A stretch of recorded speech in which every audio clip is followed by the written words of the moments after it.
We've seen nightly protests like the ones in Kenosha in cities across the country before: Ferguson, Baltimore, Minneapolis. The calls for charges against officers involved in shootings may be growing louder amongst protesters, but Usher Qureshi found charges and prosecutions in these cases remain rare.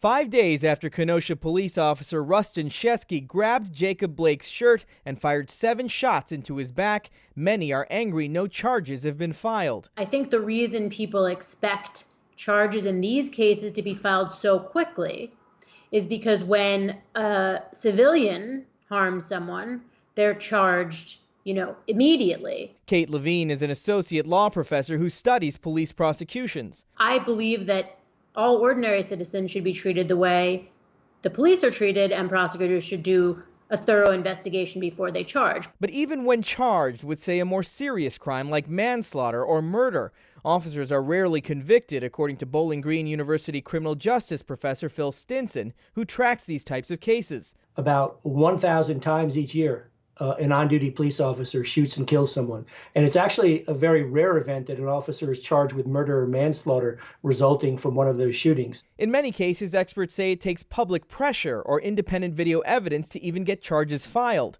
In the case of Laquan McDonald, a black teen shot dead by a white police officer in 2014, it wasn't until dashcam video was released 13 months after the shooting that Chicago police officer Jason Van Dyke was charged and eventually convicted of second-degree murder. Absent the release of that footage, what you have is the police officers saying Laquan McDonald was threatening us, right? And only when you see the video do you see this as a kid walking away from them, not threatening them.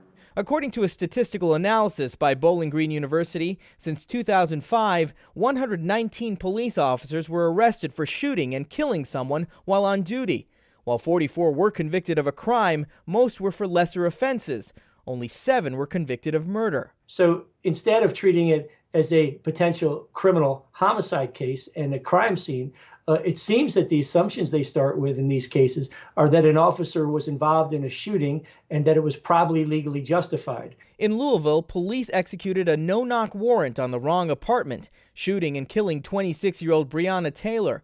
5 months since the deadly incident, none of the officers face criminal charges. And now Jacob Blake, paralyzed from his wounds, is recovering in a Wisconsin hospital. And I think we're finally at a tipping point where people of all walks of life are realizing that these are not isolated incidents. These types of things happen with impunity on a regular basis, and we need to make great changes to policing in the United States. I'm Usher Qureshi reporting.